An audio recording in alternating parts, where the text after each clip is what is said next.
In the kidnapper's game of choosing one, my parents picked my sister, and I was killed without any mercy.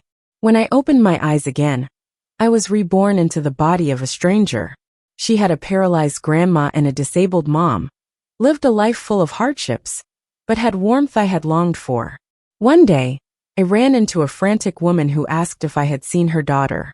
Looking at her tired face, familiar yet stripped of its former dignity, I calmly shook my head. No, I haven't. Her daughter had died at the hands of kidnappers 5 years ago. It was her own choice. In a dilapidated warehouse, my sister and I were tied up, cloth stuffed in our mouths. A camera was pointed at us from the front, and behind us, the kidnappers were eating meat and drinking loudly, laughing wholeheartedly. Henry, have you decided which precious daughter you're sending to her death? My sister whimpered softly, her whole body trembling in fear, while I stared calmly at the display screen nearby. It clearly showed our parents' faces, who looked as if they had aged 10 years overnight, filled with sorrow and exhaustion as they pleaded breathlessly. Please don't hurt my daughters. We'll give you any amount of money you want. Don't harm them. We beg you. Suddenly, the sound of a shattering bottle erupted from behind us. I instinctively shielded my sister, and shards of glass flew across my face, quickly drawing blood. Henry, now you're begging me?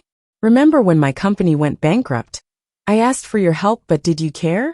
Money. It's useless now. I want your daughter to go to hell with me today.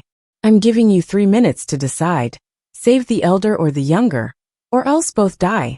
As soon as he finished, I heard a countdown begin next to my ear. Every tick of the clock was like the sound of death approaching. My sister was shivering more violently, her innocent eyes filled with fear, as tears endlessly fell on my shoulder, burning my eyes. The countdown had just started when I heard my mom's anxious voice. Save the younger one. Please don't hurt my Clara. I'm begging you. Predictably, I was the one abandoned.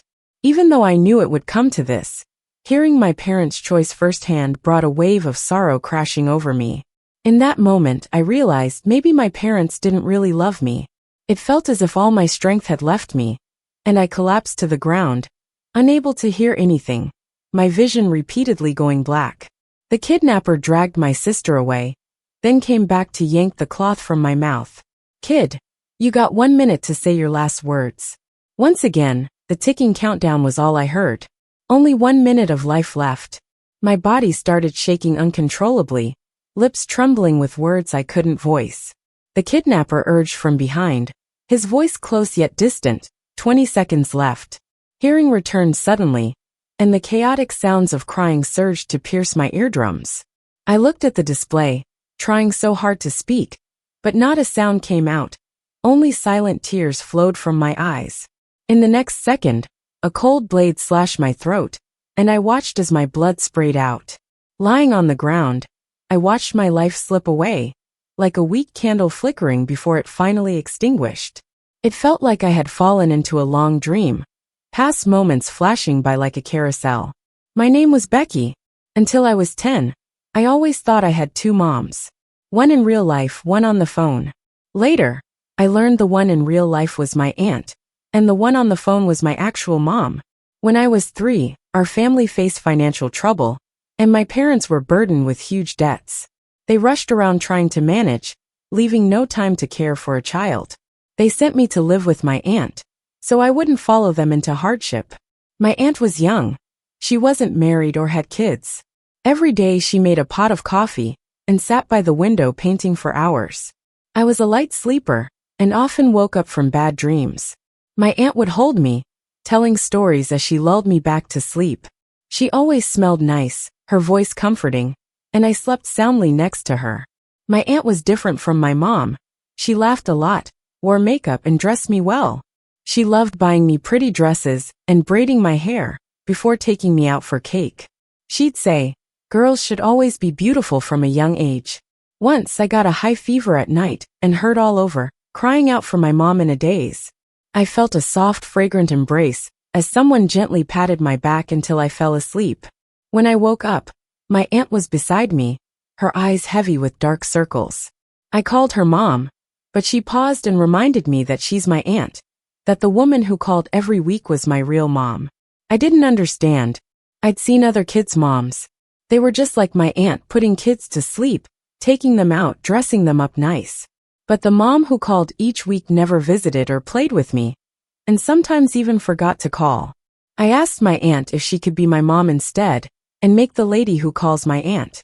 She was quiet for a longer time, then patted my head, saying that woman would always be my mom. She loved me, just that she was really busy. I couldn't grasp those grown-up reasons, and thought my aunt didn't want to be my mom.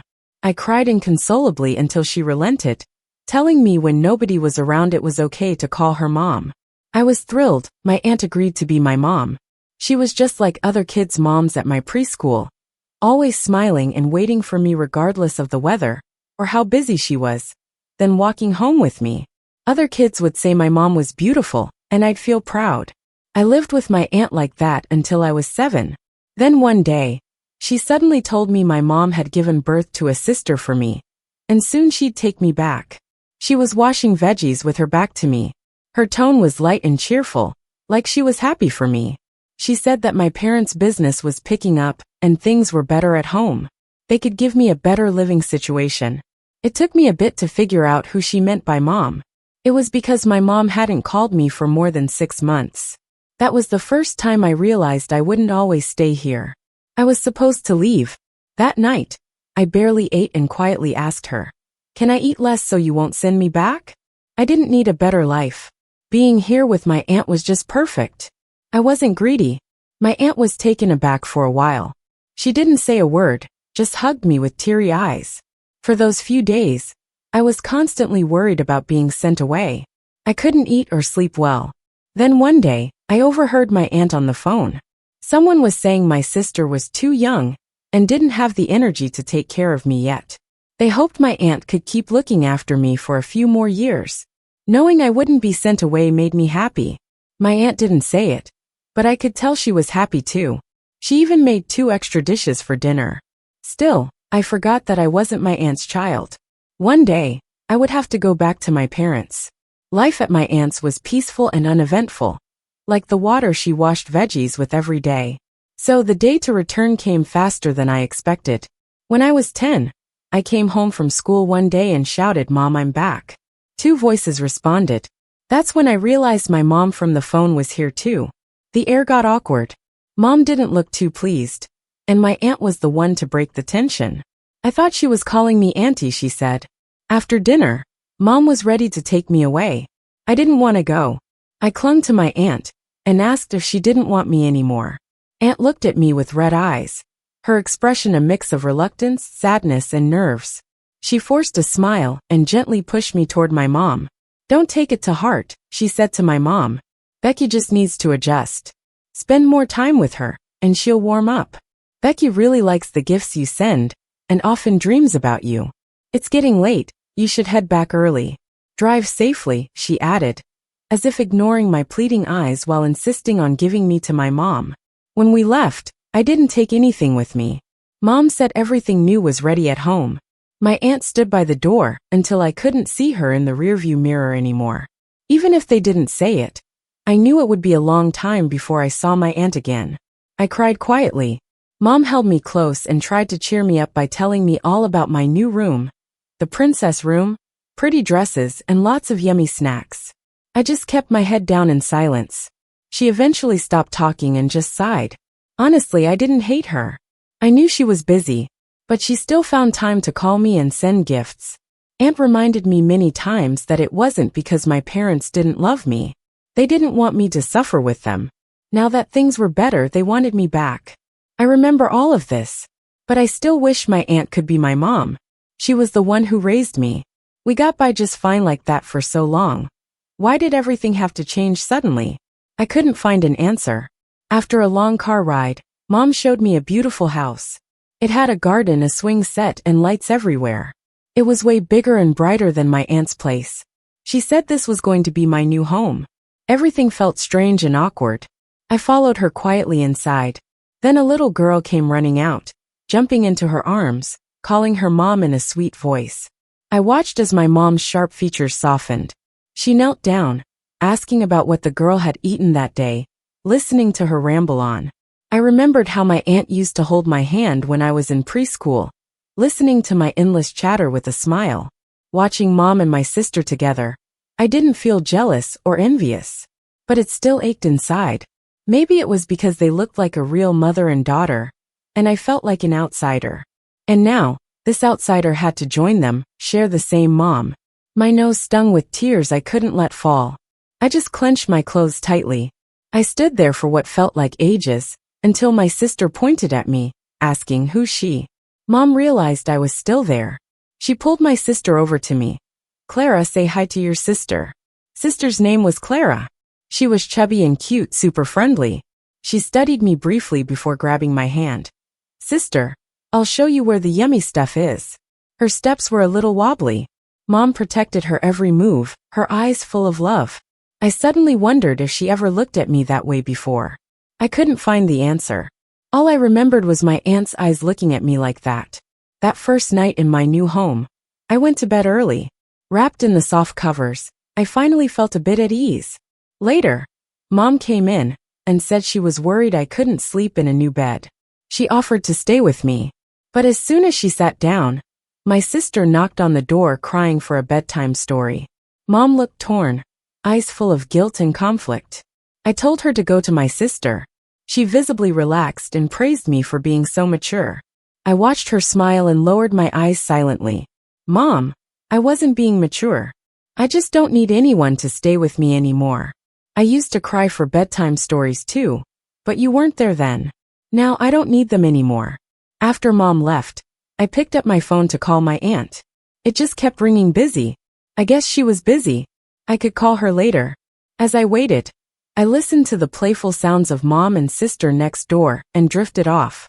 A week later, Dad came back from a business trip. He brought each of us a dress. My sister's fit perfectly, but mine was too small and not my color. Dad looked a bit awkward, apologizing and saying he'd prepare it again for me. I just shook my head. Honestly, it's easy to understand.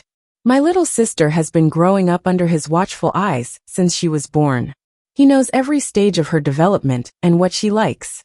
But for me, he just gets a quick glimpse in video calls. How much can he know from that? That day, to celebrate our family of 4 being together, Dad rented out an entire restaurant. The place was like a fairy tale world.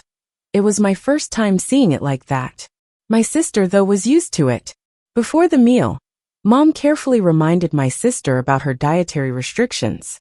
But she ordered me shrimp without knowing I'm allergic to seafood. Even though Aunt had reminded her several times when she picked me up, and even made a note for her, she forgot. I wasn't really sad. I know how busy she is and how hard it is to remember every little thing. I just miss my aunt. Aunt never forgets what I like. Every time we eat out, she thoughtfully reminds me about my dietary restrictions. She was always patient, meticulous, and gentle, just like Mom is with my sister. Since I came back, I haven't seen Aunt. Dad said she's traveling and doesn't know when she'll be back. He also told me not to bother her too much and to reach out to him and Mom if I need anything. I agreed silently, but I couldn't help calling Aunt over and over. At first, it was a busy signal, then it just turned into a disconnected number. I knew it was Mom and Dad not wanting her to see me. They were worried I'd get too close to Aunt and drift away from them. The day I called Aunt, Mom seemed to be a thorn in their side. But they forgot originally. It was them who said they didn't have the energy to take care of me and sent me to Aunt's place. They were so busy with work that they never visited me. And eventually, even their calls became perfunctory. Children are the easiest to please, but also the best at distinguishing closeness. Mom and Dad, you were the ones who pushed me away first. I know they've been trying to mend our relationship. They treat me well, providing excellent material conditions. I transferred to a better private school, have a driver take me to and from school, and every season, someone delivers my clothes home. The nanny prepares nutritious meals in various styles. But we still can't get close. Unlike my sister, who freely snuggles up to them, begging for braids or pulling Dad's beard, turning everything into a playful mess. I always sit quietly on the sofa. She's full of life, always making them laugh heartily. When she's upset, she throws tantrums and scatters her toys, waiting for us to comfort her. Her emotions are always so vivid. But I'm usually quiet, without much to say. Most of the time, they just care about my grades, if my allowance is enough, or if I need anything, speaking and acting like they're talking to a guest. It doesn't really bother me. Any relationship needs time. We just haven't spent enough time together to build anything. But I still feel a bit sad inside. I guess it's how people naturally long for family ties. It's a good thing my sister is so cheerful. We're really close. She's always chattering around me, calling me big sis. Every time the driver picks me up, she likes to tag along. Sometimes I sneak her out for street food. At each stall she shouts, "Don't add seafood, okay?" My sister is allergic. She doesn't realize those few bucks won't have real seafood, but she remembers I can't have it. Thanks to her, our family seems pretty harmonious. She's like a button stitching me and our parents into a semblance of togetherness, hiding the rough patches with her spirited antics. So at 14, when my sister was kidnapped, my relationship with my parents hit rock bottom. That New Year's Eve, they promised to take us to the river to set off fireworks. She was excited all day, but then a call came, something urgent at work, and they might not make it back. She started crying and throwing a fit, even refused to eat. I thought since it wasn't far, just 10 minutes away in the villa area, we could get the butler to drive us. I was young and thought it wouldn't hurt, never considering the danger of traffickers. While the butler took a call, my sister and I were knocked out and taken away. When I came to, we were locked in a truck's cargo hold with other kids.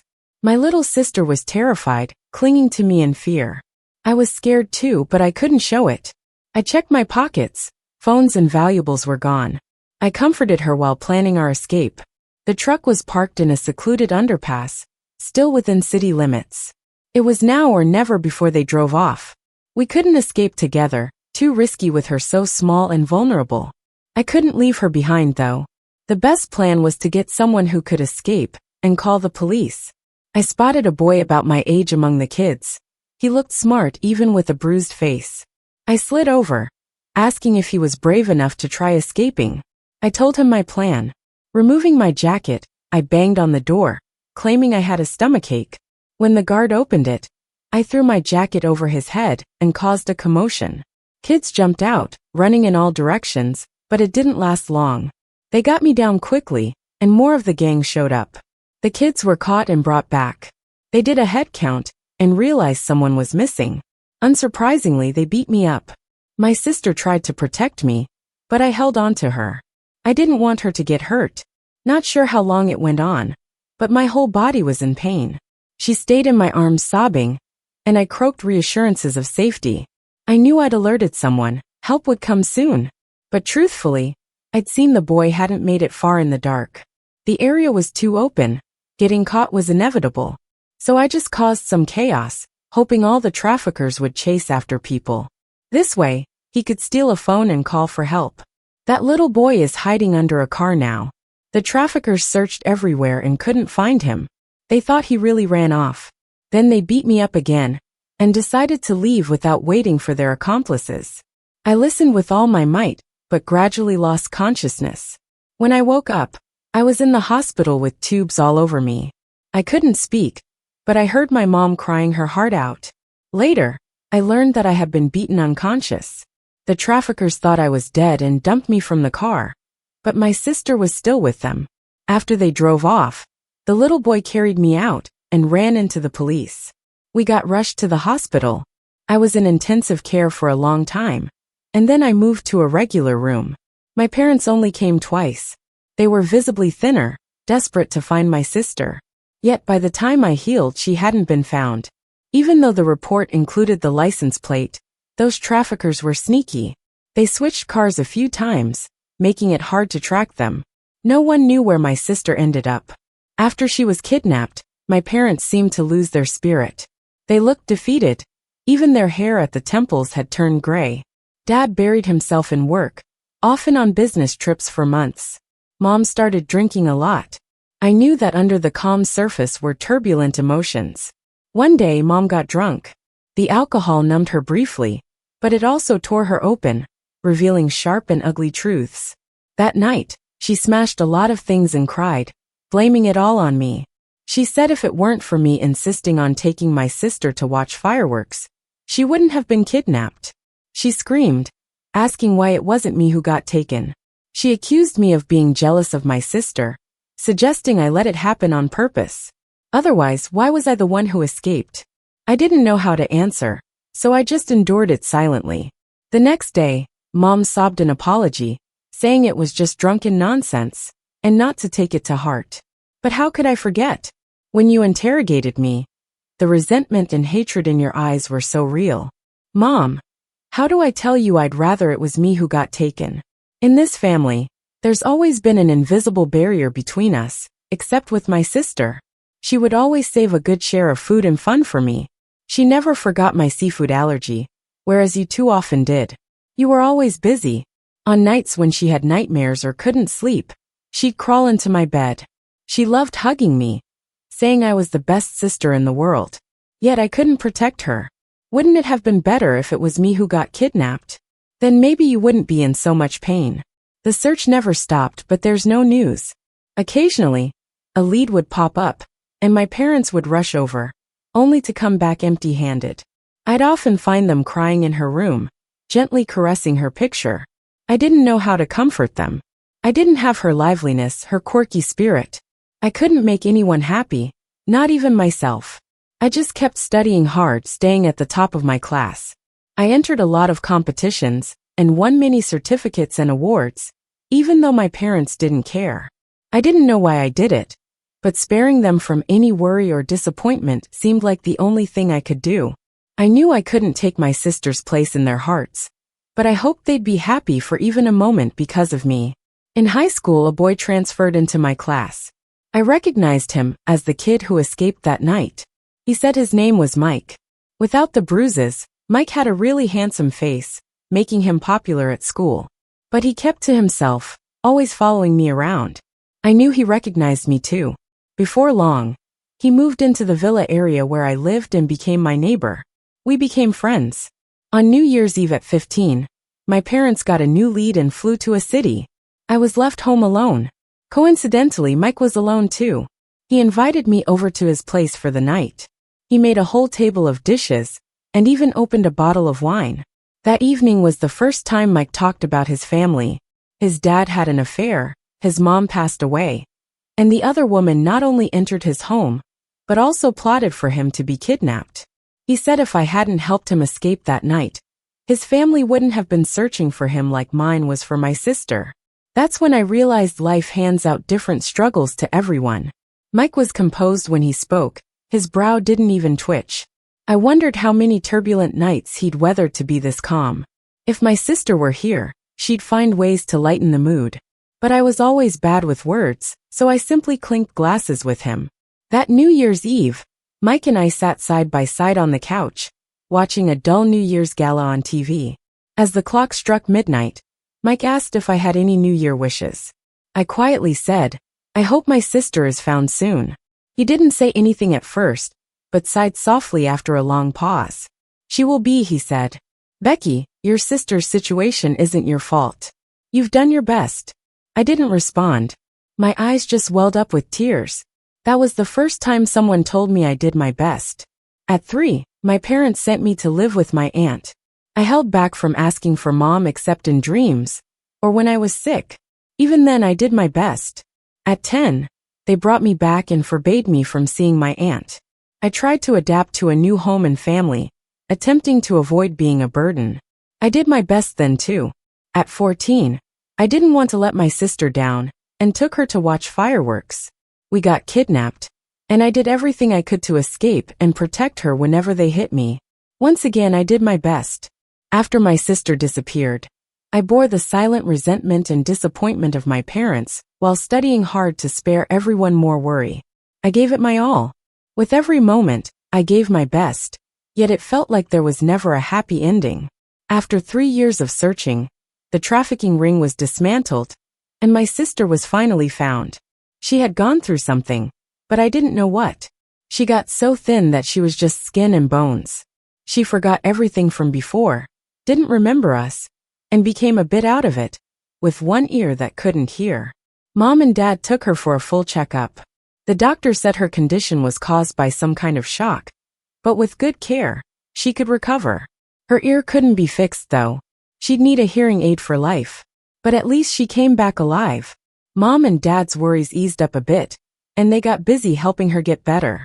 At first, during the first month, she would scream in the middle of the night, crouching in the closet, crying and shouting, "Don't hit me. Sister Clara is in pain, save me." She had been hoping I'd come to save her every day she was taken away. When Mom and Dad were busy, I was the one she relied on most. But I was also the reason she was taken and turned into this. In that moment, I couldn't bring myself to go near her. I could only stand to the side. Mom sat on the floor crying with her, giving me a watery look full of disappointment. It was like her eyes were asking, "She trusted you so much. Why didn't you protect her?"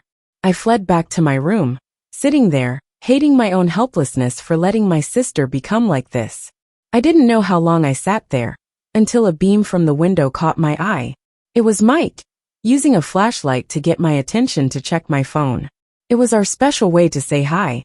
I looked at my phone. Sure enough, there was a message. "Get some sleep. Let's have croissant sandwiches for breakfast." We were two people disconnected from our families, comforting each other in our own way. After she was found, my sister was really unstable. Sometimes she'd remember Mom, other times she was cautious with everyone. She often ran out instinctively, saying she wanted to go home. We hired lots of caregivers to watch her round the clock, and Mom left her work just to be with her. The doctor recommended doing things she used to do to help her recover. It was like helping her grow up all over again. Mom would make desserts with her in the kitchen, read her bedtime stories every night. They'd share secrets and laughs, while I stood watching from behind. I could see Mom was tired, but her eyes were always bright. That light was something she had just for my sister. After 3 dull years, it lit up again. I should have been happy, but inside, there was still a tinge of bitterness. One day, my sister woke up from a nightmare. She ran to my room, climbed into my bed, and hugged me, saying, "Sister Clara is scared." I didn't miss the fleeting stiffness on Mom's face. That night, my sister slept with me, and Mom sat in the living room all night. I didn't know if Mom couldn't sleep, or just didn't want to. I suddenly remembered that time she got drunk. She had accused me of being jealous of my sister, insinuating I let her get taken on purpose. Was she afraid I'd let my sister run off again? I tried not to think about it, but I couldn't shake off that sadness deep inside. After that, I tried to come home late every night. By the time I got back, my sister was already asleep. Mike probably knew about my family situation, but he never asked. He'd just join me in running laps around the track when I didn't want to go home. Then he'd tell me what we were going to eat for breakfast the next day. Without Mike, I don't know if I would have gotten through that time. At the end of junior year, Mom told me my sister's condition was unstable, and since I had college entrance exams coming up, they decided to take her away for quiet recovery. I knew it wasn't really about disturbing me. My presence was a distraction for her. Whenever I was around, even if she didn't remember, she'd want to be close to me. But Mom and Dad didn't want her getting too attached to me. I didn't argue, just silently agreed. I've never been the one to be chosen. I knew it, and I could accept it. But then one day, my aunt suddenly showed up. After 8 years, I saw her again. She was still just as beautiful and graceful as I remembered. Looking at me, tears welled up in her eyes. She said I'd grown taller, even prettier. She brought lots of gifts for me and my sister from her world travels. While we opened them, she went with my parents to the study. I heard them arguing. "This is how you parent. Clara's pitiful, but isn't Becky your daughter too? You're setting up away from home, leaving Becky here alone. Doesn't that bother you? I get it if you don't trust me, but Becky is your daughter. How could she ever hurt Clara? If you don't want to take care of her, don't stop me from doing it." I looked down at the teddy bear in my hands. Suddenly, a cool hand touched my face. "Sister, why are you crying? Is something hurting you? Clara will blow on it, it won't hurt anymore." I touched my face. It was wet with tears. I didn't even mean to cry. What's there to cry about? I've grown up, I can take care of myself. I know how to eat when hungry and dress warmly when cold. Even if Mom and Dad moved away, I wouldn't do too badly. I had forgotten though that people have hearts. And seeing yourself always left behind, it hurts. That day, Aunt stayed arguing with Mom and Dad for a long time. She left with red eyes. But Mom and Dad left with my sister the next day anyway. It wasn't surprising. For half a year after they left, they never came back. Sometimes I'd see Mom's posts on social media with pictures of them taking my sister swimming, to amusement parks, doing parent-child activities. Those were moments I'd never been a part of. They'd wear matching clothes, smiling happily at the camera. My sister seemed so much better. I'd look at those photos, crying quietly under my covers. I knew my sister had been through a lot, and I shouldn't compare. But I couldn't help feeling jealous. I never had such times with Mom and Dad. Even after they brought me back, they rarely attended any parent nights. They were always too busy to be part of my growth. Yet they had endless patience for my sister. They say comparison is the thief of joy. But how do I stop myself from comparing? Aren't I their child too? Sometimes I can't help but wonder. If it had been me who was kidnapped, would my parents have searched for me so desperately and tirelessly? Would they have gone through raising me all over again? I keep telling myself, yes, they would. But would they really? I don't know.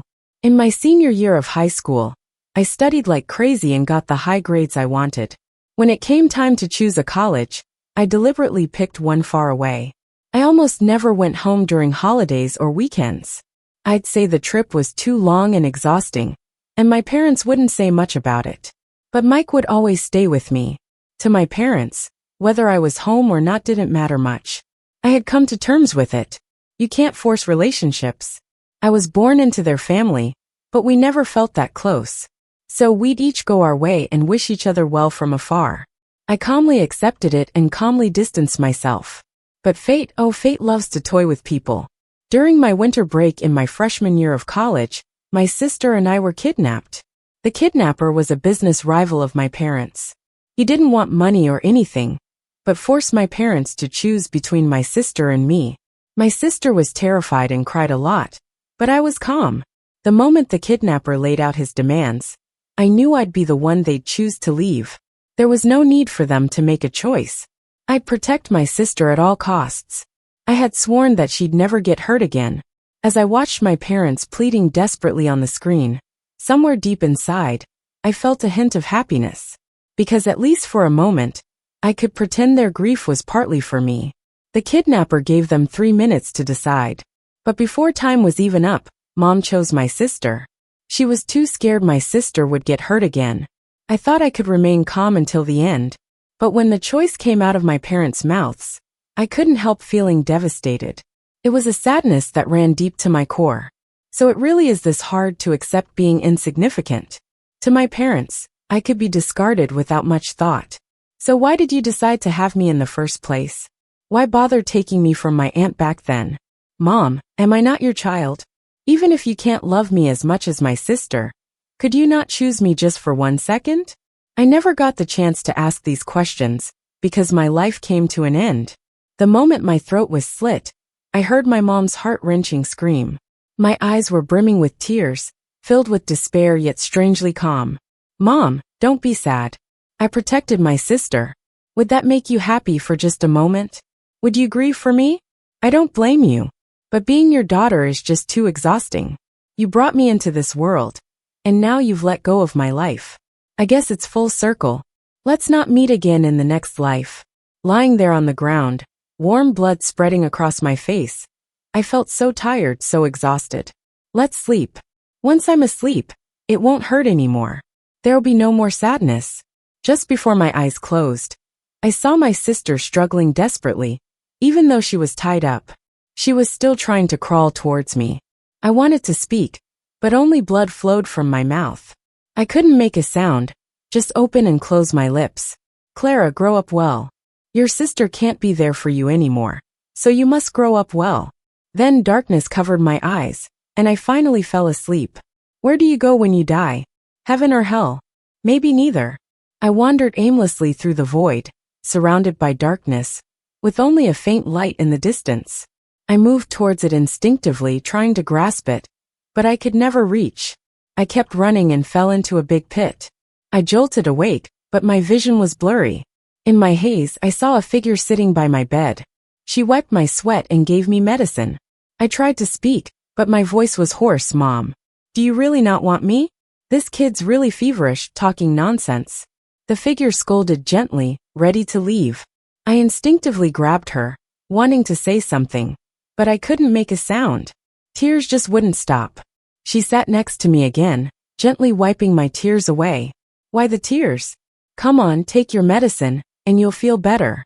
I swallowed the pill with difficulty, urgently grabbing onto her clothing. Mom, don't go. With a sigh, I fell into a warm embrace, smelling faintly of laundry detergent. She softly patted my back, lulling me to sleep in the gentlest tone. I clung on, like a drowning person holding on to driftwood. Mom, why didn't you ever hold me like this before? You still love me, right? Don't give up on me. I drifted back into sleep. This time, I saw a girl, her face stained with tears, waving goodbye. Please look after Mom and Grandma for me. I have to go now. I wanted to speak, to reach out to her, but I couldn't move or make a sound. The moment she disappeared, a flood of memories rushed into my mind. I suddenly realized I had died, but was reborn. Mom. I sat up abruptly in bed, chest heaving with heavy breaths, the feeling of a blade slashing my throat still lingering on my skin. I gasped, putting a hand to my neck. No scar. Again, I remembered I wasn't Becky anymore. It's my 7th day of being reborn, and I still can't get used to this new identity. Every night, I relive that kidnapping night. I thought I was dead when they killed me, but my soul ended up in the body of a girl named Lily, who had drowned saving someone. That night, the waving hand I saw was her fading spirit. By some twist of fate, I entered her body, getting another chance at life. But Lily and I are 5 years apart. Those memories of being kidnapped, ripped away, it felt like they just happened. Though now, it's been 5 years since I died. I sat there for a while, calming myself before I got up to wash. I'd been running a high fever after almost drowning, and I took a week off from school. Today was the day to go back. Getting myself ready, I called out as I was leaving. Grandma, I'm off to school. Lily, wait a minute. Grandma called me into the room. Well, room is a stretch since it's just separated from the living room by a curtain. The only room with a door is the one I stay in, while Mom and Grandma sleep behind the curtain. Our family's just the 3 of us. My mom who's lame, my grandma who's been paralyzed for years, and me, a high school senior. We make ends meet with a wonton stand. We're not well off, not even close. When I pulled back the curtain, Grandma was sitting at the head of the bed, with a small table in front of her, rolling dough. Mom had already gone to the market to buy groceries. As I got closer, Grandma wiped her hands and slipped 2 eggs and $20 into my hands. She then tidied up my school uniform. You just got over being sick, so stay warm, don't catch a cold again. Senior year is tough, make sure you're eating enough. Get some meat at lunch. The autumn morning wind was chilly, but with those warm eggs in my pocket, I felt cozy all over walking down the street. Lily's family might not be rich, but her mom and grandma never skimp on her. They always make sure she has what she needs, especially now in senior year, giving her pocket money to get herself a treat. Lily is thoughtful. She knows every penny is hard-earned, so she doesn't waste money. Sometimes, she even uses her saved-up cash to buy things for her mom and grandma. They understand and support each other like that, living simply but warmly. It's the kind of plain happiness I've always wanted but never quite reached. In the classroom, I flipped through Lily's textbooks. Thankfully, in the past 5 years, while some materials changed, the main stuff stayed pretty much the same. I've only been out of school for half a year, so I still remember most of the important stuff. If I start working hard again, getting into a top college shouldn't be too hard. After school, I swung by the bookstore at the back entrance and picked up a few study guides. Then, I headed over to the night market across the street. Lily's mom, Wendy, sells wontons there. After school, Lily usually helps out before they head home together. When I arrived, Wendy was at the wonton stand, wrapping them up. The pot nearby was bubbling with boiling water, and the mist softened her features. It made me think of the figure that was sitting by my bed when I was barely awake these last few days. Equally gentle and slender. I quietly called her, Mom, I'm back from school. Wendy's eyes lit up for a moment when she looked up. She set aside her work and dropped a plate of little wontons into the boiling pot. Sit down and take a break. I saved a bowl of your favorite shepherd's purse wontons. I put down my backpack, tidied up the table, and gave it a wipe. Got much left to sell? Just a few bowls now.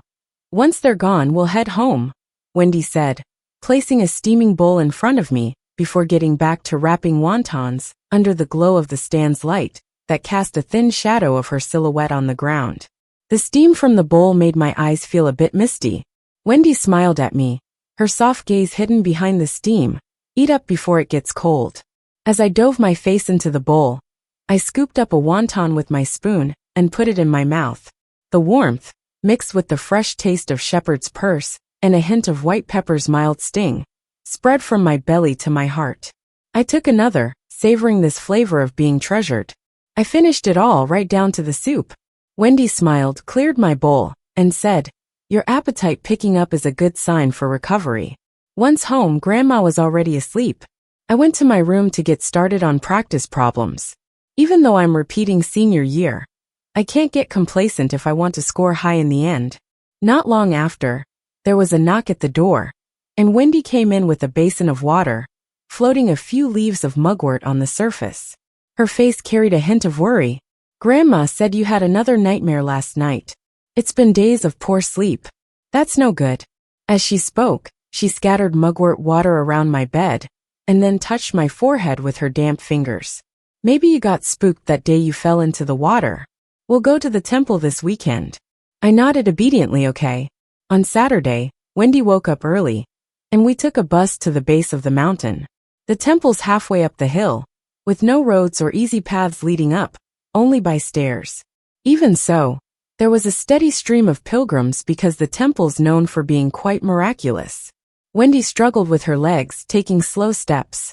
She held my hand, sweat beading on her forehead, but her expression was light and easy. "The deities here are particularly divine.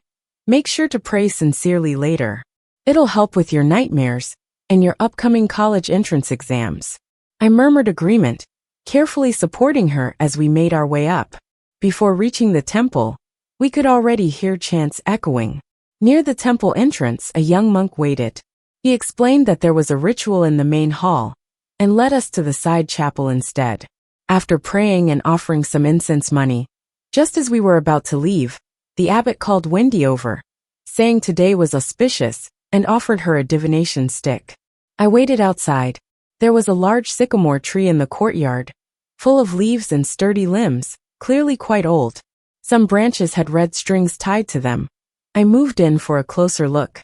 A breeze swept by, rustling the leaves. Amongst the chanting, I thought I heard the jingle of wind chimes.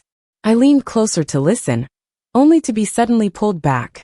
I met the familiar face in front of me, aged far beyond our last encounter 5 years ago. The poise was gone, replaced by weariness and unkempt hair. She grasped my arm, slightly unfocused but earnest. "Have you seen my daughter?"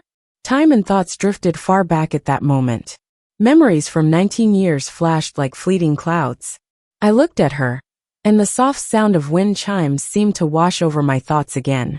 Sycamore leaves gently fell, clarity returning to my world. I shook off her hand, answering calmly, "No, I haven't."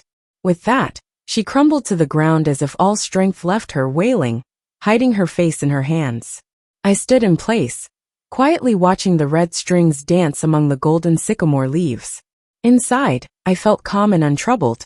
Her daughter isn't here. Her daughter died 5 years ago at the hands of kidnappers. That was her choice. The chanting continues. Standing under the tree, it suddenly hits me. Today's ceremony is for me. Is it to help me let go of resentment, or to wish me a better next life? I don't know. Can human souls really be transcended? Again, I have no clue. All I know is when people die, it's like a light going out. All the causes and effects of life vanish with death, just as that thin bond of blood dissipated with Becky's life. No more love or hate, no ties. I look away, turn, and leave the courtyard. Wendy finds me as I'm squatting by the temple gate practicing vocabulary. Her eyes are bright, holding a yellow triangular pouch with red thread stitching. "The abbot said wearing this charm will bring good fortune." Wendy carefully places the pouch into my pocket, like she's accomplished a big task, looking relieved. Let's go home. No need to work today, let's observe a fast. As we head down the mountain, I glance towards the main hall. Two people stand at the entrance, one in monk's robes, the other a tall young man in a sleek black suit with a string of prayer beads on his left wrist. From where I stand, I can only see his profile. He's listening to the abbot speak. I've never seen him before, yet he felt oddly familiar. I wanted another look, but he quickly walked back inside. Maybe the temple really is spiritual, or maybe the charm from Wendy truly brought peace, or perhaps that ceremony worked. After that day, no more nightmares. The scene from that day, when the ransom failed, feels distant and unreal like a dream. And I have finally become Lily. Every day waking up on time, making breakfast for Grandma as Wendy buys groceries, tackling problem sets like any other senior, picking up Wendy after evening classes, and studying some more. On those deep study nights, Wendy always brings me hot milk and fills 2 hot water bottles, one for my feet, one for my hands. Though Wendy doesn't understand the equations I write, she still sits by my bed sometimes, watching me work. Is senior year tough? She asks. I hold the pen in one hand and a warm bottle in another. A little, but I'll keep going. Mom, I'll get into a good college. I'll make sure you and Grandma have a great life. Wendy's eyes soften. Drink your milk while it's warm, she says with a reassuring smile. As long as we're together and safe, every day is a good day. Don't stress too much. Just do your best. And as long as your conscience is clear, it's enough. Listening to Wendy's gentle words then, I felt calm and secure. Later, in tough times, I'd remember her expression and tone, realizing that everyone faces seemingly unsolvable problems in life. Family understanding and support, as it turns out, can really give you courage, letting you face the road ahead calmly. Life went on, day after ordinary day. A week later, while organizing notes, the homeroom teacher brought someone in. Pause for a moment, everyone. Let's welcome our new classmate, Clara. My pen stopped abruptly, leaving a small ink stain, and I looked up to the platform. Meeting them again was always unexpected. I never thought I'd see my sister like this. She's grown taller. The once innocent face is now refined, with eyes that seemed more indifferent than timid. In that instant, 5 years materialized before me. I suddenly realized that everyone else had moved forward 5 years, except for me. Being the class representative, the teacher seated Clara next to me, reminding me to take care of the new student. Clara sat beside me, creating a small breeze. I caught a whiff of jasmine, the scent of the body wash I once loved, which Clara never did. 5 years, just enough for someone's tastes and temperament to change. We're no longer who we were. As a transfer student, Clara didn't have her books yet. I shifted mine to the middle. We can share. Clara glanced his way, face cold and distant, before pushing the book back to me, then laid down to sleep. Watching her back, I said nothing and returned to my lessons. During a restroom break, I overheard others talking about Clara and her dramatic school transfer. Stay away from Clara, one said. She's crazy. My cousin used to go to her school.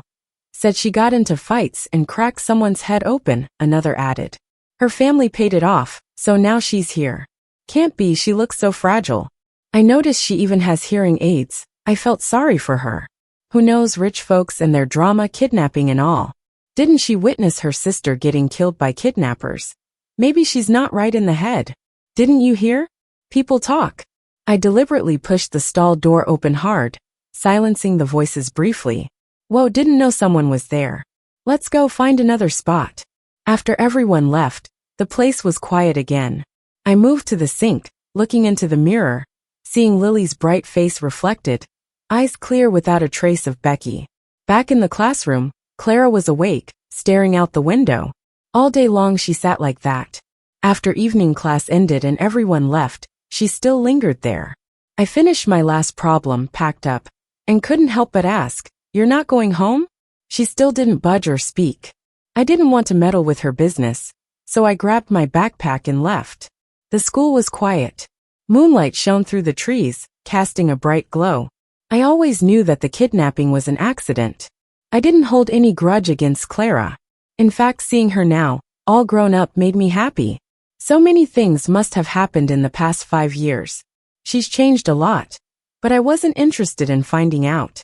I had no intention of prying into her past, nor did I want to be part of her future. Becky's story has turned a page. I cherish this chance to start over, and all I want from now on is to just be Lily. Since Clara transferred here, for the first 3 days, she arrived at her seat early, but didn't pay attention in class or speak. I thought we'd stay silent forever, but then she was the first to talk to me. That day, the physics teacher put a problem on the board. I was the only one who got it right. The teacher called me up to explain it. When I got back to my seat, I found Clara had taken my exercise book. I had a habit of marking certain symbols next to similar problem types and knowledge points. It saved time reviewing later. Old habits die hard, so Lily kept them too. Clara stared at my exercise book and quietly asked, "What do these symbols mean?" I reached over to take it back.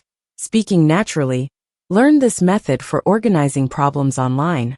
Want me to send you the link? Clara was silent for a while, then shook her head. Your handwriting is a lot like my sister's. It's really nice. My hand paused mid-writing, feigning surprise. You have a sister? Clara turned to face the window, and her voice was as gentle as the wind. Not anymore. There was a breeze outside, softly wafting jasmine fragrance into the classroom. I turned to look at her, wanting to say something more, but Clara just took off her left hearing aid, lay her head on the desk, turning her back to me, silent, rejecting any conversation. 5 years on, Clara seemed a lot more gloomy. I sighed inwardly and turned my eyes away. Lucy, sitting in front of me, sneakily handed me a note. Don't talk to her. She's tough to deal with. I was puzzled, so I wrote 2 question marks on the paper. Lucy turned around, winking and motioning to stay quiet, then started scribbling again. The kidnapping case that shocked the nation 5 years ago. Her sister was the one killed. Ever since, whenever someone mentions her sister, she loses it. Keep your mouth shut. Lucy wrote in a hurry, her handwriting messy, but I could still make out what she wrote. I looked at Clara again, then put the note away, and continued listening to the lesson. When I went to the cafeteria for lunch, Lucy pulled me to a corner. She looked around, her eyes filled with gossip. Are you sure you don't know Clara? I paused with my chopsticks, searching through Lily's memories, confirming there really was no connection between Lily and Clara. Am I supposed to? Lucy was taken aback, rolling her eyes dramatically. You really dive into studying, don't you? There was news about the kidnapping everywhere before. Seriously, you missed all of it? I picked up some rice with my chopsticks and took a bite. I've seen a bit about it. Lucy looked around anxiously again, lowering her voice. I only heard it from others, so don't tell anyone. There are rumors about her having a tough fate. Not only was she sold and found, but not long after, her sister died because of her. It's all very mysterious. For 5 years, her family's business has gotten worse. People say it's because of her sister's grudge, affecting the family's luck. So they've been having non-stop rituals to calm her spirit. Though I think it sounds unreliable and Clara had it hard. Being trafficked and kidnapped, she's a victim. But when it comes to superstition, who knows? We should just keep our distance. The topic quickly shifted, and Lucy began gossiping about other things. I listened absent-mindedly. Since being reborn, I hadn't actively sought out past information or knew about these baseless rumors. In hindsight, Clara's change made sense. After that brief exchange, Clara and I didn't speak again. Whenever Lucy turned to talk or borrow notes, she'd glance at Clara, saying to keep away, yet her face was filled with curiosity. Once, Clara caught Lucy staring and sneered, "Never seen a deaf person before?" Scared, Lucy didn't turn around to speak to me for the whole day. Time in senior year flew by, and before I knew it, it was time for monthly exams. This time, 3 schools participated, with students and exam rooms randomly arranged. Lucy was assigned to first high, while Clara and I, though in different rooms, were both at third high. The day before the exam, Clara unexpectedly borrowed my exercise book, saying she wanted to take a look at home. Lucy was shocked. You don't listen in class or do problems. Can you even understand it? Clara glanced upwards at her. Mind your own business. Lucy obediently turned back. I handed the exercise book to Clara, adding, "You can ask if you have questions." But Clara of course didn't ask. She just took the book and left. In November, the sky darkened quickly. It was cloudy, and by the time exams ended, it was already getting dark. I hurried to help Wendy set up the rain shelter. It wasn't until I reached the school gate that I realized I'd forgotten my umbrella. I rushed back to get it. As I headed downstairs, I heard voices at the second-floor corner. Their tone wasn't friendly. I was about to detour using another staircase when I caught Clara's voice. Her voice was as cold as the bitter wind outside. "What? You want your head cracked open too?" Then came a guy's voice, dripping with sarcasm. "What makes you act so tough now? Clara, with your family's current standing, who can you afford to offend? He can bail you out once. Do you really think he'll do it again? You know how much he hates your family, right?" Clara's voice was calm. "Why don't you just try and see?" "You." That person's face twisted with anger for a moment, but quickly switched to a sneer. "Clara, my brother wasn't wrong. Your sister's death was such a waste. A science prodigy, only to be replaced by you, a cripple. You know what they're saying about you out there, right? That you cursed your sister to death, that you're the real murderer. What's there for you to be arrogant about?" As Clara's voice rose, there was the sharp sound of a slap. "That filthy mouth of yours. How dare you mention my sister?" When I appeared at the second-floor staircase, Clara was pinning a guy to the wall by his collar. I shouted to stop her. "Clara!" Both of their eyes darted to me. Standing on the steps, I gave the guy a once-over, then turned to Clara and said, "The teacher wants you in the office." Clara shot me a cold look, but released her grip. The guy chuckled. "Just you wait." After he left, Clara remarked, "You really like sticking your nose into other people's business." I ignored her thorny tone and walked down the stairs. As the class leader, I'm kind of supposed to, cut me some slack. It had started to rain. I fiddled with the umbrella in my hand and glanced at Clara, standing there with nothing. "Want to come over to my family's food stall? My mom makes really good wontons." Clara didn't say anything. I was ready for her to refuse, but surprisingly she agreed. "Let's go." The rain wasn't too heavy, so we shared an umbrella while walking slowly. After some hesitation, I asked, "Did you really crack someone's head?" Clara replied nonchalantly, "He smashed my pendant." I smashed his head. Fair, right? I hadn't expected the math to work out like that, and was at a loss for words. The night market lights were already on, and Wendy's rain shelter was set up with help from neighboring vendors. It wasn't too crowded given the rain, so there were plenty of empty seats behind Wendy. Seeing that I brought a friend, Wendy warmly greeted Clara, asking what filling she'd prefer, and if she had any dietary restrictions. "No seafood." As I was tidying the table, I paused, glancing back at Clara. She was sitting by a small table, resting her head on her hand, staring off into space. In the warm glow from the lights, she seemed less distant and more approachable. It reminded me of when we were kids. I'd take her to street snacks near school, and she'd look around with curiosity in her eyes. But now, those eyes were filled only with indifference and loneliness. Once the wontons were ready, I served them to her and casually asked, "Are you allergic to seafood?" Clara stirred the wontons and quietly affirmed. I remembered the faint jasmine scent she carried, and was about to say something else when Wendy ran out of white pepper. I went to the nearest store to buy a new packet, and returned to find Clara gone. Wendy handed me $100 bill that Clara had left behind. "Give this back to her tomorrow.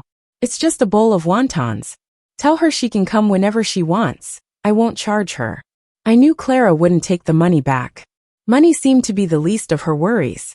Taking the bill from Wendy, I folded it before slipping it back into her apron pocket. "What's a bowl of wontons? Grandma made each wrapper by hand, and you filled them one by one. Besides, I've got a bunch of classmates. It's not like we can't charge them. They won't come back if you don't take their money. Just keep it. I'll make a note and deduct it the next time she visits." Wendy couldn't argue with me. She made me promise to keep track and return any extra money. She washed her hands, put on gloves, and resumed making wontons, laughing as she did. "You kid. You always have your nose in books. I was worried you didn't have any friends at school. Seems like you're quite popular. Next month on your birthday, Bring them all over for wontons. I was puzzled. What do you mean popular? Wendy grinned. Your classmate just said it. She mentioned teachers and classmates like you, that you're often chosen to lead readings and share your study methods. They even borrow your notes. Back at home, sitting by the water spout, I washed my hands. The cold water spilled over the back of my hand, and it scarcely registered. Unbidden, an image of Clara staring off into space resurfaced. Over the past 5 years, she hadn't changed, and yet she had. Before sleeping, I pulled up my phone and looked up news about the kidnapping incident from 5 years ago. The case had made headlines back then. The family's business empire was enormous, dominating the area. People didn't know the details, just that one of the 2 daughters was killed by the kidnappers, who then killed themselves. Rumors spread, claiming they chose to sacrifice one child, causing a massive stock drop. Eventually, that story got silenced and replaced by superstition. Clara was supposedly cursed and brought about her sister's death. I thought back to the boy in the hallway today, calling Clara a killer. Setting the phone down, I imagined the face of a once happy-go-lucky child overlap with her current stoic expression. 5 years ago, in that infamous kidnapping, it seemed there were no survivors. On the day our joint exam scores were announced, our homeroom teacher was all smiles. I placed first in total score, and was asked to speak at Monday's flag raising as a model student.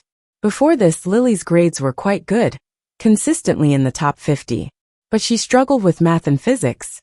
Those subjects were my strengths, so I improved significantly this time around. Surprisingly, Clara's results caught everyone off guard too. She rarely listened in class or did homework, but still managed to rank above Lucy by 30 spots. Her English essay almost scored full marks. Furious, Lucy asked which tutoring classes Clara attended. Clara didn't even look at the paper, tossing it into her drawer, copied it. Lucy took her seriously, glancing around nervously. Can you really say that out loud? Clara glanced at her and stopped talking.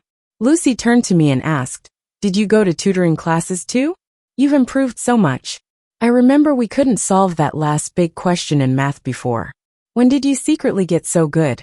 I looked at Lucy's math test and marked a few wrong questions. These are all testing the same concept. Once you get it, you won't get them wrong next time. I pulled out a few stapled A4 sheets from my backpack and handed them over. These are key concept maps I made.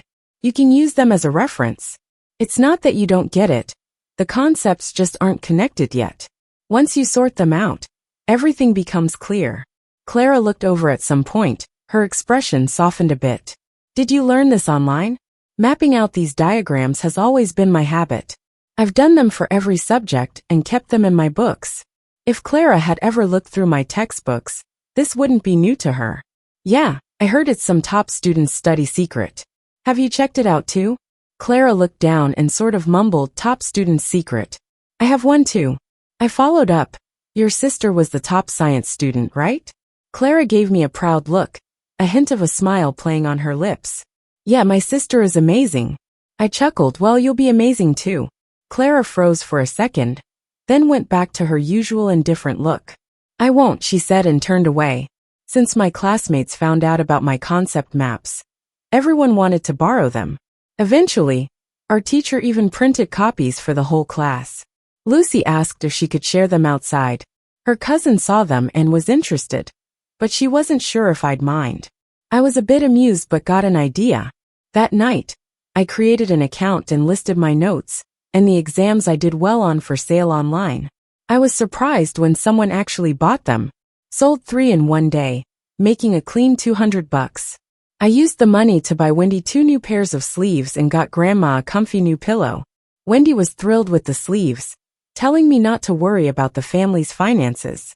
She said the wonton stand would cover my college fees, so I shouldn't stress.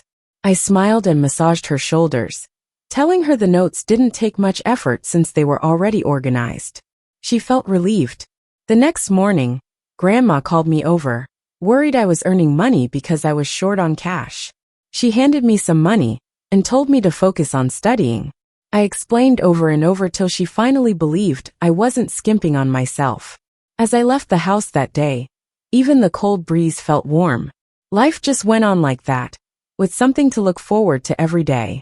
As the first semester of senior year was wrapping up, my grades stabilized at the top of the class. So I started considering some part-time work over winter break. I wanted to save up so I could take Wendy and Grandma out after graduation. One day, as I was working on practice questions, Clara mentioned that the night market was being redeveloped and stalls would no longer be allowed. She told me during the day, and by evening, Wendy seemed a bit distracted. I figured the news must have spread among the vendors, but since Wendy didn't bring it up, I pretended I didn't know. Late at night, I overheard Wendy talking with Grandma about what to do next. The wonton stand had been in the family since Grandma's time, and we never rented a proper shop. We used to set up on the roadside, often getting chased away by city officers. Wendy's mobility issues made it tough with the cart. We eventually spent a bit to secure a spot in the night market. Even though it was towards the back, at least we weren't chased away, and it was near my school. Now that selling there was banned, a new spot was hard to find. I listened for a while, then grabbed some paper and pen, and headed to Wendy and Grandma's room. Grandma quickly handed me a hot water bottle as I entered. "Why are you still up so late? You have school tomorrow." Sitting on the bed, I seriously asked Wendy, "Mom, should we think about renting a shop?" When Clara first told me, I had already considered renting a shop. The cost of renting entirely would be too high, so co-renting was a better option. Also, it couldn't be too far from my school for emergencies. So over the next few days, I scoped out shops near school. I found one that only opened in the mornings. It was an elderly couple selling buns. I asked if we could split rent, them in the morning, us at night. We'd share the rent and handle our own utilities. They agreed. I opened my notebook to show the estimated rent and monthly utility costs. Wendy looked surprised and a little hesitant. "When did you figure all this out?" Just asked casually while passing by. "Mom, think about it. The shop's really not bad. I made some money selling my notes, so I can cover the first month's rent and utilities. Winter break is coming, so I can take on some part-time work. Renting a place might cost more, but it's stable. You won't be out in the sun and rain anymore. I'm graduating soon, so don't worry about saving too much for me. I can get student loans and work through college." Grandma sighed, her eyes a bit teary. "Our Lily is all grown up." Wendy's voice trembled. "I told you not to worry about these things." I hugged her, smiling. "Mom, I've grown up. You can share these things with me. No worries, as long as we're together, things will keep getting better." Wendy patted my back. "All right, I got it." With dim lights, Grandma leaned against the head of the bed. Wendy and I sat at the foot, in a small space set apart by a curtain that we called home. Life might be filled with endless bitterness, but only the love and companionship of family is the antidote. After Wendy agreed to share the rental space, I put down the deposit and paid the first month's rent right away. During the first week at the new place, everything went pretty well. I thought business would be slow, but surprisingly, it picked up after the night market closed. On Tuesday, I invited Lucy and Clara over for wontons on Friday, since Wendy said it was my birthday and I should celebrate with friends. Lucy was excited. She loves being in on the action. Clara, though, declined. When Lucy asked why, she just said she was busy, without further explanation. Lucy felt a bit let down, saying, "That's not cool. How could you not come to a friend's birthday party?" Clara retorted awkwardly, "Who said we're friends?" Lucy glanced at me, mumbling, even if the sky was falling, she'd deny it. Then she turned back to her prep work, annoyed. Watching them, one angry, one awkward, was kind of funny. Over time, Clara became a little more talkative. Sometimes when Lucy and I chatted, she'd chime in, but her expression stayed indifferent as ever. I didn't expect Lucy and Clara to hit it off. At first, Lucy was wary of Clara because of rumors, but she saw I could talk to Clara, so she'd occasionally try chatting with her. Clara was standoffish at first but gradually responded. Lucy is straightforward and didn't harbor any ill feelings towards Clara. She even told me she found the rumors untrustworthy. Sure, Clara has a bad temper, a cold stare, a sharp tongue, and a bit of a loner vibe, but otherwise Lucy thought she was nice. Once during gym class, while we were running, Lucy had to drop out because of her period. Some boys laughed, and Clara threw a water bottle at them, immediately shutting them up. Since then, Lucy decided Clara was a friend. Really, nothing major happened. Just good folks being good. On my birthday, Clara was absent all day, and Lucy finally believed she was actually busy. At that moment, I suddenly remembered Lily and Becky shared a birthday too. I had only been Lily for a couple of months, but it felt like these months already overshadowed Becky's 19 years. Wounds I thought I'd never forget had over time healed and were now part of the past. Maybe it wasn't time that healed wounds, but love. After school, I went to the shop with Lucy. Wendy had saved a table and placed a birthday cake on it. I'd told Wendy not to bother with the cake and thought she went behind my back to get one. But when she brought out the wontons and side dishes, I learned the cake was from Clara. Remember your classmate from last time? She wanted to wish you a happy birthday. Tell her, it's okay to be busy today. She can come next time. I remember she doesn't eat seafood. Lucy huffed at the cake. See? Her hard shell cracks eventually. I saw the cake's brand. It's from a shop we always ordered from for birthdays. I'd even slipped into the kitchen to make a DIY cake for Clara's birthday once. It had been a while since I tasted it. While I was lost in thought, Lucy lit the candles, urging me to make a wish. Wendy stopped what she was doing and joined Lucy as they clapped and sang happy birthday. I closed my eyes and made my first wish as Lily. The next day, Clara was in the classroom when I arrived. I set my backpack down and thanked her. Thanks for the birthday cake. It was delicious. Clara turned her head. Oh, just ordered it casually. That shop only does custom orders, needing at least 2 days in advance. So Clara must have ordered right after the invite. I didn't point it out. Just mentioned my mom wanted her to come for wontons. After you had them last time, you didn't come back. Mom asked if they weren't to your taste. Clara looked at me. Let's go today. Only then did I notice a thin red line on her face, like a scratch. I frowned, quickly turning her face gently. What happened to your face? Nothing. Clara brushed my hand away and turned her head, avoiding further talk. She stayed in that low mood all day. Even Lucy didn't bother her much. After night class ended, I brought Clara to Wendy's shop. Wendy greeted her warmly. Come in, it's warmer inside. Same as last time, with shepherd's purse wontons? No seafood. Clara froze, barely nodded and sat in a corner. Knowing she wasn't feeling great, I didn't pester her. But when I took over the wontons, I saw she was crying. What's wrong? Seeing me, Clara rushed to cover her face, eventually calming down. I didn't say anything, just sat across from her. Clara stirred her wonton with a spoon, her tone dripping with sarcasm. I only came once, and your mom remembers I don't like seafood.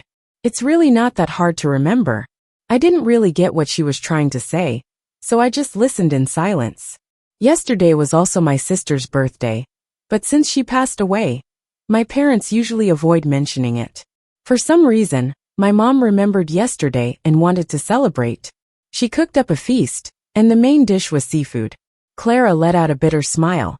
But my sister was allergic to seafood. It's something strangers could recall after one mention, but all these years, she just couldn't remember. I looked down, surprised that Clara shared all this with me. I didn't know how to respond. Clara wiped away a tear. You asked about my face, right? Last night, I trashed the kitchen and dining table, and shards of the broken dishes got me. Seeing my shocked expression, Clara's eyes reddened. Sometimes I envy you. You have so little yet so much. If my sister and I grew up in a typical family, maybe things would have been different. Clara kept eating her wontons, used up a whole pack of tissues, and left with swollen eyes. I didn't know how to tell her that hearing all this didn't stir anything in me. Whether they remembered or not didn't seem to matter anymore. I walked Clara to the corner, and just as she was about to leave with her hoodie up, I stopped her. Clara, here's a secret. I'm actually not my mom's biological kid. Clara turned around, her dark eyes cold like this winter day. My grandma had no kids of her own. She found my mom on the street corner where she sold wontons.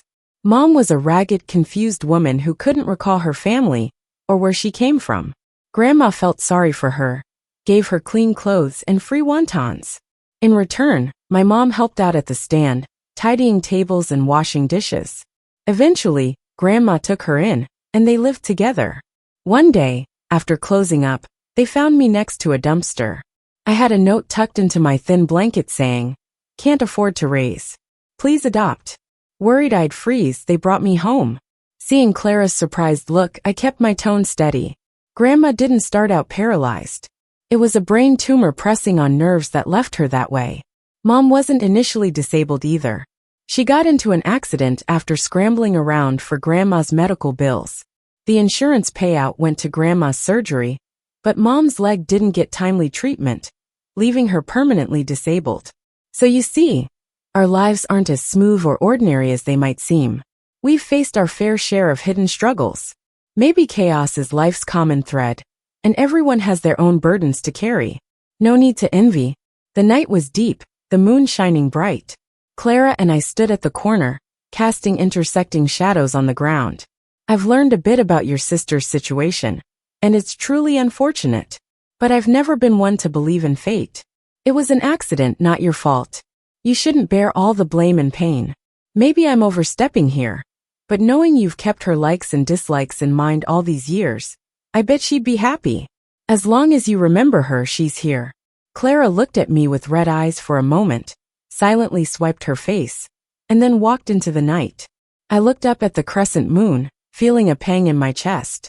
If Clara and I had been born into ordinary families, maybe everything would indeed be different. After that night, Clara seemed to go back to her quiet self, ignoring everything around her. But in a sense, she wasn't quite the same. Before, when Lucy asked her about English essays, she'd just joke around with a random answer. But one day, she gave Lucy a writing worksheet. She said it was an excerpt from her sister's old notes.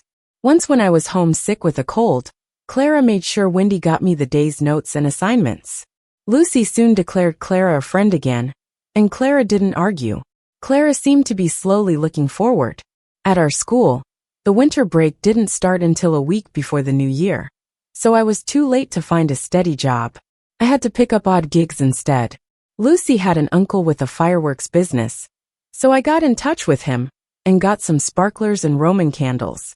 Fireworks are banned in the city, but there are designated areas by the lake and riverside where you can light them up. Every night, I set up shop there with my fireworks.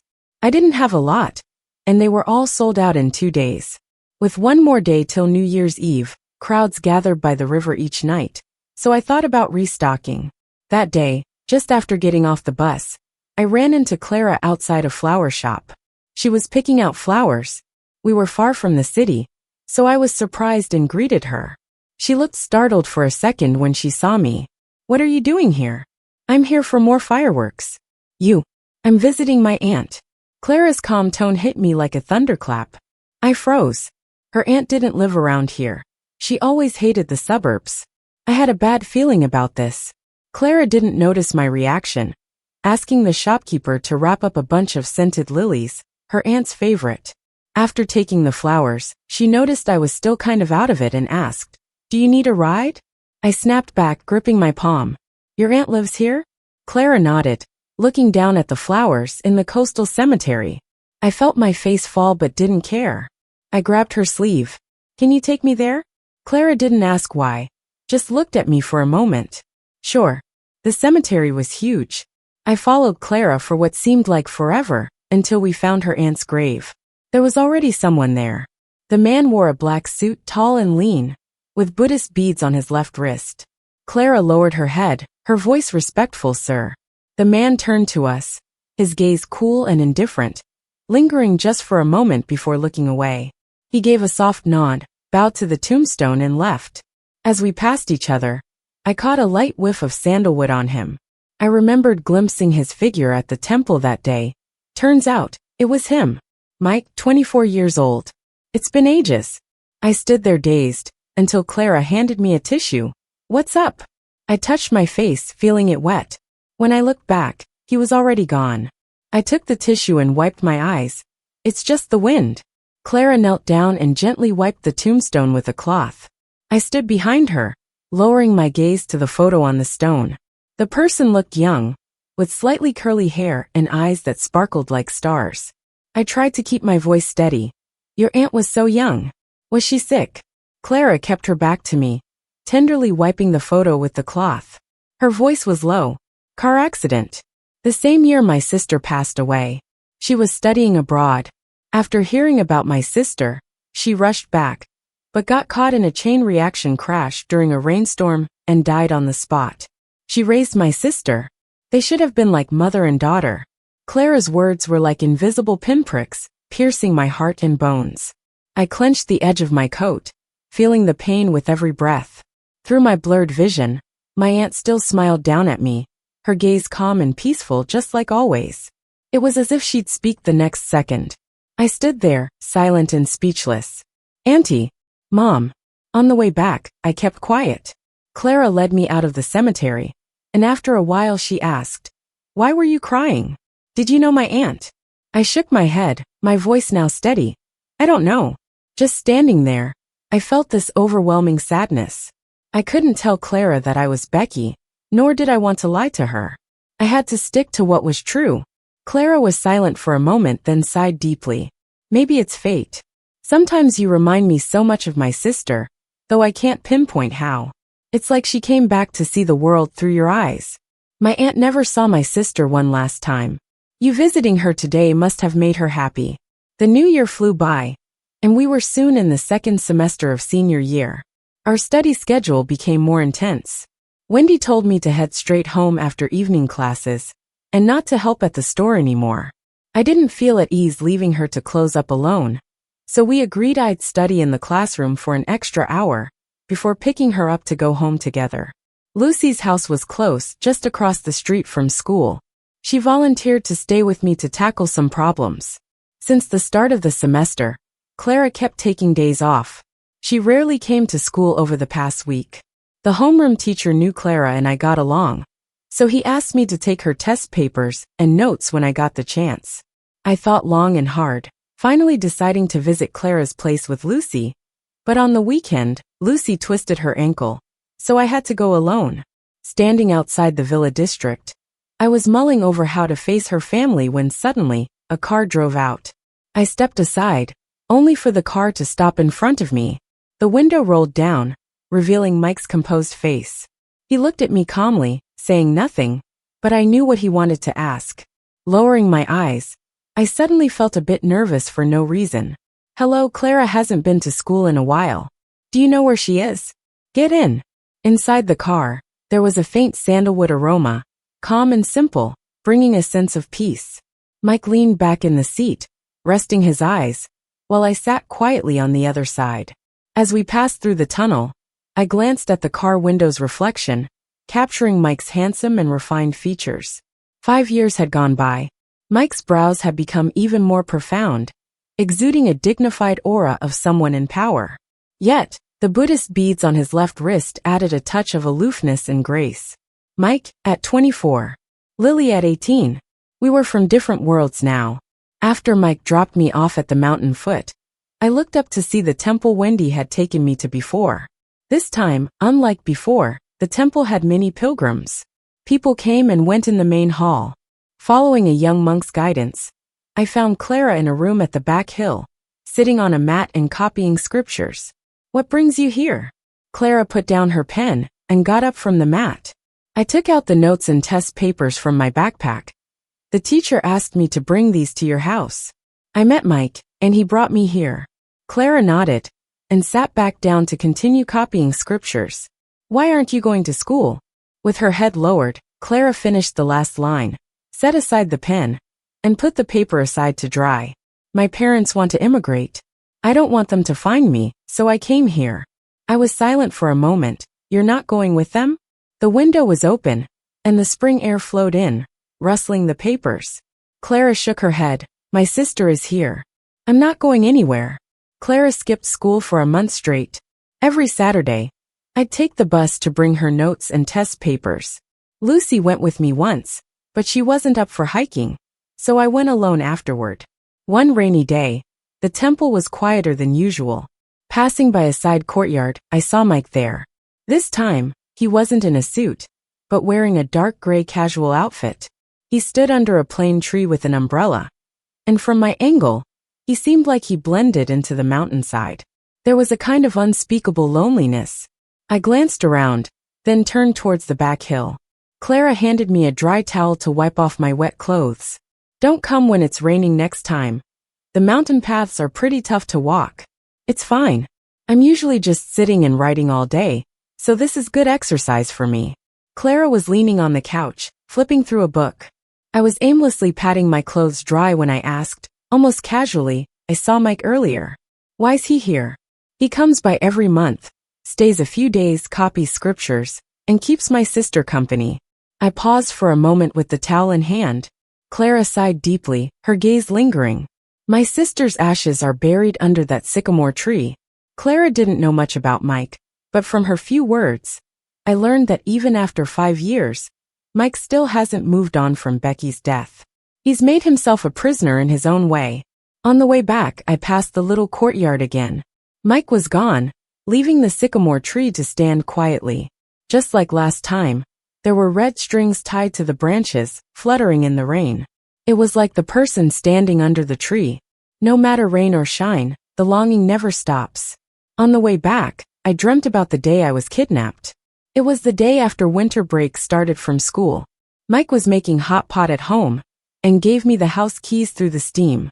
He said if I ever got too overwhelmed at home, I could come to his place. He didn't have to come back really. His grandparents were in the old town, and he should have gone there for the holidays. But he insisted on coming back with me. That day, I took him to the airport. In the bustling crowd, he gave me a gentle hug. Becky, Happy New Year. I'll be back in a week. There's something I want to tell you then. His eyes were alive, filled with warmth. I looked at him, my heart racing, almost guessing what he was going to say. I hugged him back, softly saying, okay. Wait for me. That was the last thing Mike said to me. But I didn't get to wait for him to come back, and never got to hear those words. Everything ended too fast, too unexpectedly, with no time for goodbyes. 5 years have passed. I thought he'd have moved on by now, but it turns out he's still there. It turns out, even after 5 years, someone still remembers me wholeheartedly. In that moment, I didn't know whether to feel happy or sad. Another week went by. Clara went back to school. Now being the only one here, she seemed more relaxed. Every night, after evening classes, she and Lucy would stay behind to help me revise. Sometimes I'd point out key topics for them. Wendy would save us 3 bowls of wonton, cooking it only when we arrived at the shop. Everybody's life picked up pace because of the college entrance exams, and I threw myself into studying. Half a month before exams, someone came to the classroom for me, saying my grandma had fainted at home. Wendy was already at the hospital, so I rushed over. I ran out, dropped everything. At the hospital, I found Wendy sitting outside the operating room with an apron on. Mom, what did the doctor say? When she saw me, Wendy grabbed my hand, shaking hard, finally breaking into tears. The doctor said Grandma had a stroke in her right brain, needed emergency surgery, and we need to pay. Wendy's a bit soft, was all over the place with this. I was just thinking I'd go home to get a card. But then Clara showed up. She handed me a card, use this for now. I had no idea when she arrived. Staring at the card for a second, Clara saw me hesitate and pushed it into my hands. If money can save your loved one, not everyone gets that chance. I've got plenty of money, pay me back whenever. Clara didn't stick around after that. I didn't have time to hesitate and used the card to pay up. Luckily, the surgery went well. The doctor said the site that bled was the same as the last spot, pressing on nerves. And if recovery goes well, Grandma's paralysis might improve with rehab. At least it's good news. During Grandma's stay in the hospital, the wonton shop was temporarily closed. Wendy stayed at the hospital. I went there every other day. After Lucy learned about my family's situation, she brought me food daily. She'd joke it was leftover from home, but I knew she was being kind to my pride. I didn't refuse, helping her study instead. On the day the college entrance exams ended, the sun was out, bouncing off leaves with a bright shine. I sat on a bench at school for a moment, feeling surreal. It's almost been a year since I became Lily.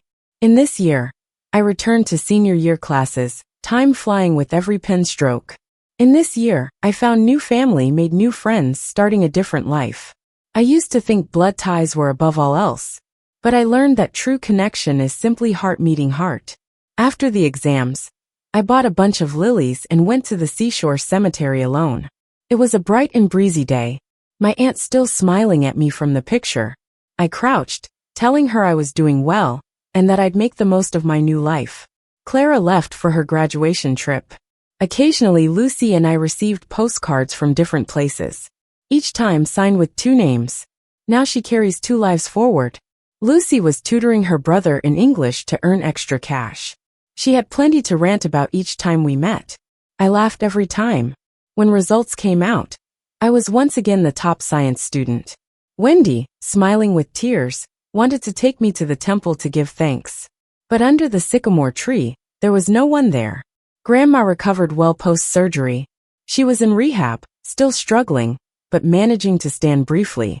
Everything was going smoothly. With more time during summer, I got a part-time job at a book cafe. It required bilingual skills, so the pay was decent. On my first afternoon shift, sunlight out, I was fiddling with the coffee machine when the wind chime rang.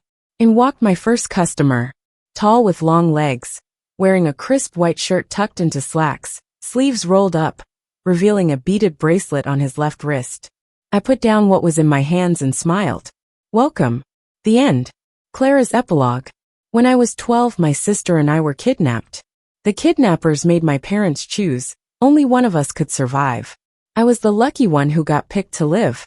True to their word, the kidnappers slit my sister's throat on the spot. She collapsed in a pool of blood. She looked towards me with tears in her eyes, mouthing words but saying nothing, as blood poured out. Maybe the scene was too horrific, or maybe it triggered something deep inside me. Suddenly, repressed memories started flooding back into my mind like a tidal wave. Turns out, this was the second time my sister laid there covered in blood to protect me. I still remember when I was 7, she shielded me with her body from the kidnappers' punches and kicks. By the time they threw her out of the car, she was as limp as a rag doll. For countless nights afterward, I've wondered, why does my life always seem to come at the cost of hers? What makes me so deserving? Looking back on the few moments we shared, I never brought her any joy, yet all her suffering came because of me. From the moment I was born, I unknowingly took everything that should have been hers. My parents' love, their company, and all those carefree moments when I could whine and demand attention. She missed out on all that, and it all went to me, while I remained clueless. I didn't understand. Having without knowing feels like a lucky kind of sin. People like us, we get a label, beneficiaries. And we, the beneficiaries, have no one to blame but ourselves. I hate that I'm the one who survived, yet I can never fault my parents for their choice. I've come to know my sister's hardships, but I can never truly feel everything she endured. When I think about it, I realize I'm the sin itself. If I hadn't been born, my sister's life at home would have been entirely different. If I had behaved, not insisted on those fireworks, we wouldn't have gotten caught, and she wouldn't have had to pay for my mistakes. Or maybe if I hadn't been found, with time they might have repaired their relationship with her. But life doesn't work with what-ifs. I can never forget that day my sister lay on the cold floor, me crawling over, getting covered in her blood that would never wash away. My life has always been stained by my sister's blood, and I don't even have the right to choose death. After my sister was gone, Mom slowly started losing her mind, constantly crying and laughing without reason. Sometimes she mistook me for her, and would kneel and apologize.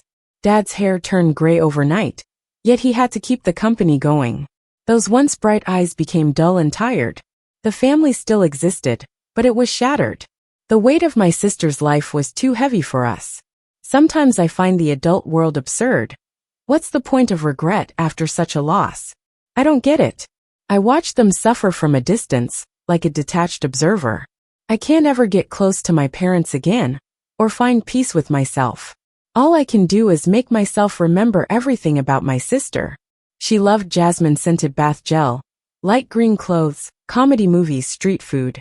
She didn't like Western meals, getting her photo taken, and couldn't eat seafood. I browsed through her books, her school notes over and over. These pieces of her life, I force myself to commit to memory. It's a chain I've put on myself. Other people's wounds can heal with time, but I'll never have the right to forget her. Though I'm not alone in that, Mike remembers her too. I learned he was the one who escaped kidnapping with my sister's help. He was the only one there for her in her darkest moments, and he loved her. After my sister passed, Mike left the country. When he returned, he took over his company. He carried himself with an air of superiority. When my family was struggling, Dad went to him, and during a dinner meeting, drank so much he began to bleed internally. Mike sat at the head of the table, idling with his prayer beads. His voice was cool and detached. Have you ever felt true despair? The kind where you're abandoned by your parents just waiting to die. You've done so many rituals for her. Are you trying to rid her of her anger? Or genuinely wishing her a good afterlife? At least somewhere she won't meet parents like you. People in business know how to play the game. Nobody dared to help us. We were nearing bankruptcy when Mike stepped in with one condition. My parents could never see my sister again. Back then, after she was cremated, Mom couldn't bear to bury her and kept her ashes at home. Mike took them and buried them under a sycamore tree at a temple. It was a serene place, with chanting floral scents, insects, and gentle breezes.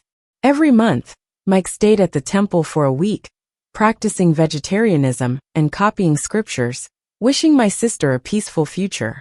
I've met Mike a few times. He always wore a prayer bead bracelet on his left wrist. From far away, he seemed detached, like he wasn't part of this world. But whenever he stood by that sycamore tree, his expression softened, like a gentle April rain. Everyone thinks Mike's aloof and emotionless, but I know it's not that he can't smile. It's just the person who made him smile is gone. I drifted through 5 years. In my senior year of high school, a guy confessed his feelings for me, but I turned him down. So he rallied classmates to bully me. I've heard enough of the rumors, none of them bothered me. I let them spread stories however they liked. But he should never have broken my pendant. It was something my sister made for me when we did pottery together. There's not much left at home that belonged to my sister.